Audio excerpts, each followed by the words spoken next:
You think you're helping them. Every morning, you fill that feeder. You watch them come. The finches, the sparrows, the chickadees fluttering in, pecking away, and you feel something good, like you're giving something back to nature. You're wrong. Not entirely, but something is happening at that feeder that most people never see. Something quiet, something slow. And by the time you notice it, the damage is already done. Because the truth about backyard bird feeders is far more complicated than anyone told you. And once you understand what's really going on, you'll never look at that little hanging box the same way again. Let's start with what seems obvious. Seed feeders attract birds. Birds eat, birds leave. Simple. But here's what that picture leaves out. What happens between the visits?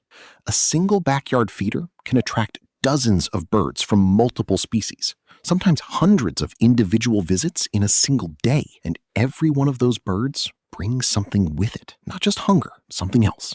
Researchers at the Cornell Lab of Ornithology have spent years studying what they call feeder ecology, the invisible dynamics that unfold at the places we build for birds. What they found wasn't what most backyard enthusiasts expected. The feeder isn't just a food source, it's a congregation point. And congregation, in the wild, has consequences.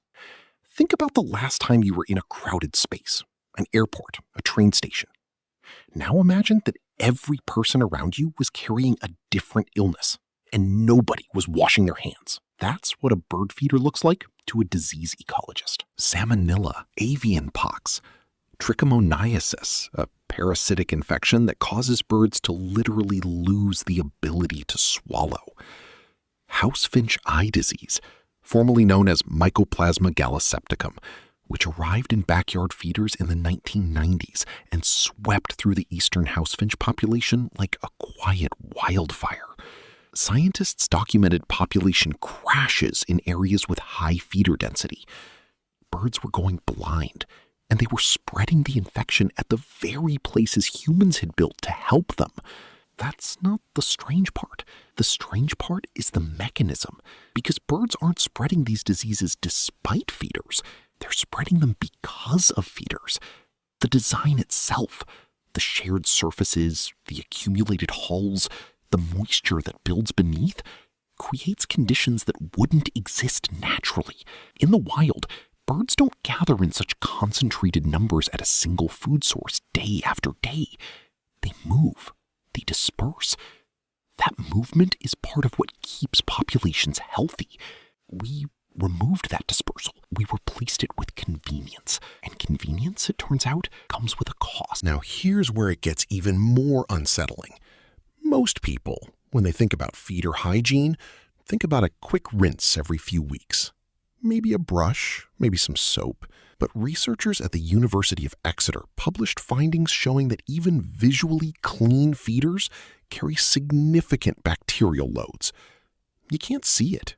The feeder looks fine, the birds keep coming, and the contamination keeps building. There's also the problem of what falls.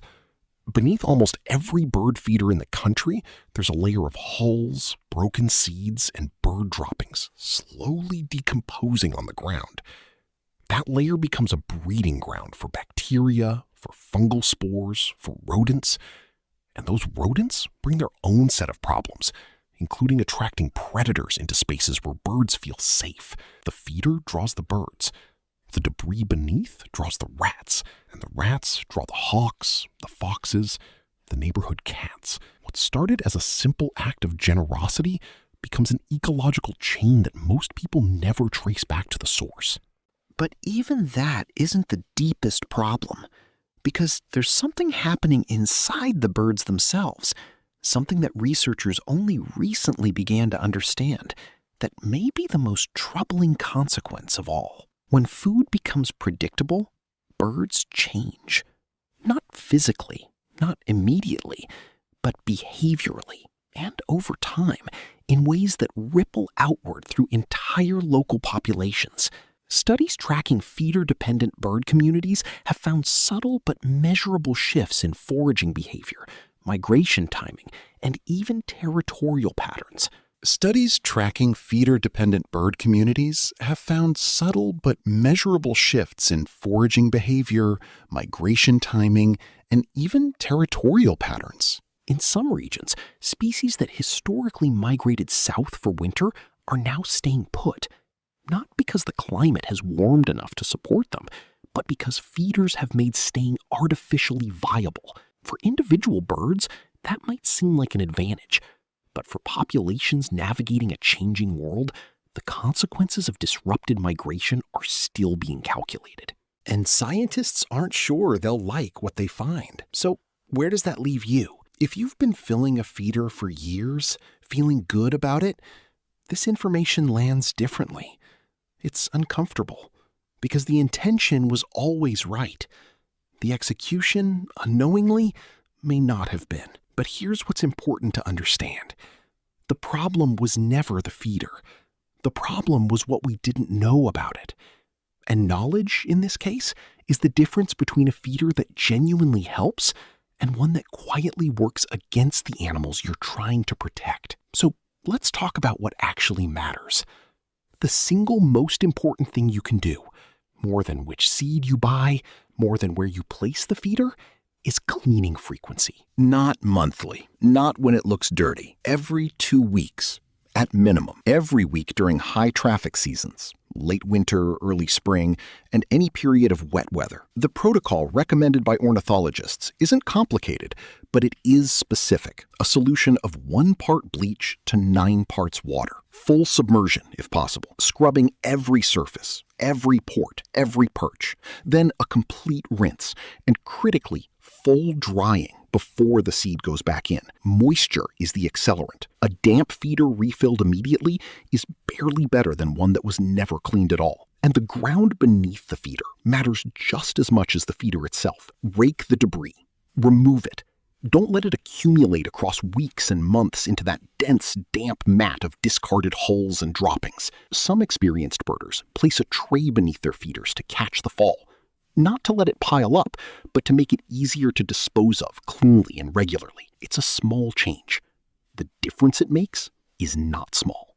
But here's what researchers now argue is actually the more important conversation: feeder design. Most of the feeders sold in garden centers and hardware stores were designed for human appeal, not bird health. They're decorative. They're charming. They're also, in many cases, almost impossible to clean properly, with narrow ports, enclosed reservoirs, and ornate surfaces that trap moisture and debris in places a brush can never reach. The feeders that work best for birds are the ones that feel almost too simple. Open tray feeders with drainage holes, tube feeders with removable bases, designs where every surface is accessible, where nothing is hidden, where water cannot pool and seed cannot silently rot. And there's one more design factor that most people never consider: feeder placement in relation to windows. The American Bird Conservancy estimates that between 600 million and 1 billion birds die from window strikes in the United States alone every single year. Feeders positioned between 3 and 10 feet from a window significantly increase collision risk. Birds flushed suddenly from the feeder don't have time to adjust.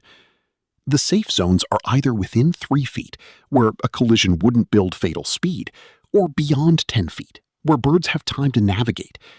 That middle distance, the most common placement, is the most dangerous one. It's the kind of thing nobody tells you when you're standing in the store, feeder in hand, imagining the birds you're about to welcome. Now, here's the deeper truth that all of this points toward. The instinct to feed birds is not wrong. It comes from something real.